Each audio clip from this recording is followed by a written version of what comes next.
So finally MI series यानी कि mission impossible series का आखिरी पार्ट यानी 8वां पार्ट रिलीज हो चुका है थिएटर। तो कैसी है ये मूवी, चलिए डिस्कस करते हैं इस वीडियो में। सो गाइस, मैं टॉम क्रूज और MI सीरीज का बहुत बड़ा फैन हूँ और मैंने इसके सारे पार्ट्स को देखा है। इसके हर पार्ट में हमने देखा था एक ऐसा मिशन जो कि इम्पॉसिबल है, लेकिन हमारा ईथन हंट उस मिशन को सक्सेसफुली कर लेता है। इस पार्ट की भी कहानी कुछ ऐसी ही है, लेकिन इस बार जो दुश्मन है वो एडवांस है और वो है AI, एक ऐसा सॉफ्टवेयर जो कि दुनिया में न्यूक्लियर वॉर स्टार्ट करना चाहता है। पर क्या हमारा हीरो ईथन हंट इसे रोक पाएगा? वो ये सब कैसे करता है ये हम मूवी में देखते हैं। देखो, इस मूवी को लेकर मैं आपको यहाँ पे वार्न करना चाहूंगा कि एज ए इंडिविजुअल मूवी मत देखना, क्योंकि इस मूवी में इसके जो पिछले पार्ट है उससे काफी सारी चीजें कनेक्ट करी गई है। इसका जो विलन है वो पिछले पार्ट से कंटिन्यू होता है, यानी कि अगर तुमने इसके पहले वाला पार्ट नहीं देखा है तो तुम्हें ये समझ नहीं आएगा कि इस मूवी का आखिर विलन कौन है। यहाँ तक कि इस मूवी का फर्स्ट पार्ट में तुम्हें ऐसा लगेगा कि इसके जो पहले के पार्ट है उसे बाकी सारी चीजों को सम अप करके हमारे सामने प्रेजेंट किया गया है। उन सारे पार्ट्स की तुम्हें जानकारी होना इंपॉर्टेंट है। देखो, अगर तुमने इसके पहले के पार्ट मिशन इम्पॉसिबल के देखे हैं तो तुम सोचोगे कि इसमें भी तुम्हें एकदम से एक्शन देखने को मिलेगा, तो यहाँ पे तुम थोड़े से डिसअपॉइंट हो सकते हो, क्योंकि फर्स्ट हाफ में हमें ज्यादा कोई बड़े मेजर एक्शन सीन देखने को नहीं मिलते, बल्कि पिछले पार्ट को रिकनेक्ट किया जाता है, पुराने पार्ट्स के पुराने इंसिडेंट को याद किया जाता है। यानी कि तुम अगर ये सोच के जाओगे कि तुम्हें एकदम से एक्शन देखने को मिलेगा तो यहाँ पे तुम ये गलत सोच के जा रहे हो, क्योंकि एक्शन सीन तुम्हें सेकंड पार्ट में देखने को मिलते हैं। फर्स्ट हाफ में ज्यादातर बातें ही होती हैं। अब जब सेकंड हाफ की शुरुआत होती है तो उसमें भी हमें काफी कम एक्शन देखने को मिलता है, लेकिन एक सीन वो सबमरीन वाला आता है जहाँ पे 15 से 20 मिनट तक ईथन हंट कोई भी डायलॉग नहीं बोलते, पर जिस तरीके की वो सिचुएशन होती है, जो टेंशन वो क्रिएट कर पाते हैं, वो एकदम पैसा वसूल होता है। वो सबमरीन वाला सीन हमें रोमांचित कर देता है। अगर हम ऑल ओवर बोले तो ये मूवी हमें लगती है कि कैसे MI सीरीज को फेयरवेल टाइप की ये मूवी बनाई गई है कि हाँ, ये इस मूवी का ये आखिरी पार्ट है, तो इसके पहले के पार्ट को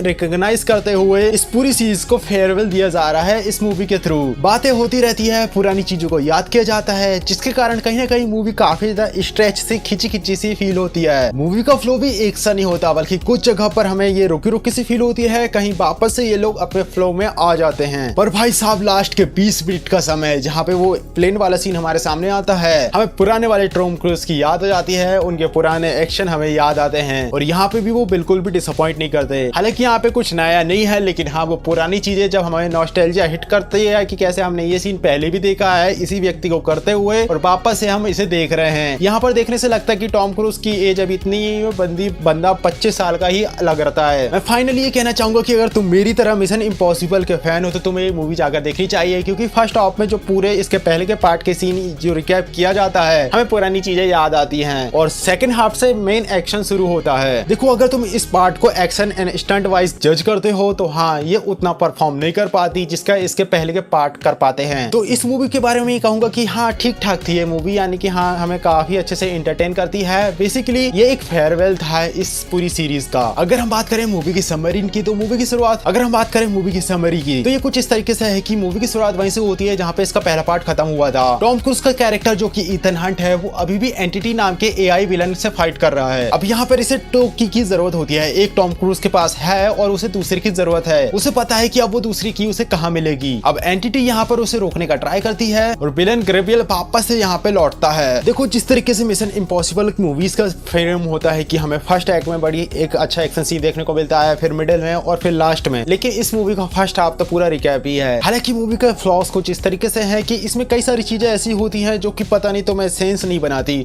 तुम ये सोचते हो कि ये चीजें कि आगे जाके कैसे कनेक्ट होगी, लेकिन लास्ट में वो कनेक्ट भी नहीं होती। यही नहीं, मेरा एक और पॉइंट रहेगा कि इस मूवी का जो विलन है AI, ये उस तरीके से इसे प्रेजेंट नहीं कर पाते कि ये कोई बड़ा थ्रेट है ईथन हंट के लिए। यानी कि जिस तरीके से वो AI इतना बड़ा थ्रेट है, उसे उस तरीके से प्रेजेंट करने में सक्सेसफुल नहीं हो पाते जिससे कि तुम्हें फील हो कि ये बंदा विलन है। अब एंटिटी को कहा जाता है कि कैसा है, ये ईथन हंट का सबसे खतरनाक विलन है, लेकिन ये उसे इस तरीके से प्रेजेंट करने में सक्सेसफुल नहीं हो पाते। हाँ, तुम इन सारी चीजों को इस तरीके से समझ सकते हो कि एंटिटी किस तरीके का कदम उठा रहा है, तो तुम्हें पता चल जाएगा कि कितना बड़ा खतरा है। पर अगर तुम मूवी में उसके तुम कोई शॉट देखना चाहोगे कि ये कोई डायलॉग बोलता है, जैसे कि एवेंजर में आर्मिन जोला क्या AI था, वो प्रॉपर बोलता है, डायलॉग निकाल देता है, यहाँ पे एंटिटी ऐसा कुछ नहीं करता, जिसके कारण अगर किसी ने इसका पहला पार्ट नहीं देखा है, यानी इसके पिछले वाले पार्ट नहीं देखे हैं, तो उसे समझने में दिक्कत होगी कि इसका विलन कौन है। सो फाइनली मेरा ओपिनियन है कि अगर तुम MI सीरीज के फैन हो तो इस मूवी को देखने जरूर जाओ, एक फेयरवेल तुम्हें पसंद आएगा। सो गाइस, ये था मेरा ओपिनियन इस मूवी को लेकर। आई होप वीडियो तुमको पसंद आया होगा, और क्या तुम भी मेरी तरह MI सीरीज के फैन हो, और क्या तुम भी इस मूवी को थिएटर में जाकर देखने जा रहे हो, हो तो कमेंट बॉक्स में अपना ओपिनियन जरूर शेयर करना, इस मूवी को देख लिया होगा तो। और इसी के अलावा मैं एक और वीडियो बनाने वाला हूँ जहाँ पे मैं MI सीरीज के पहले के जितने पार्ट हैं उनकी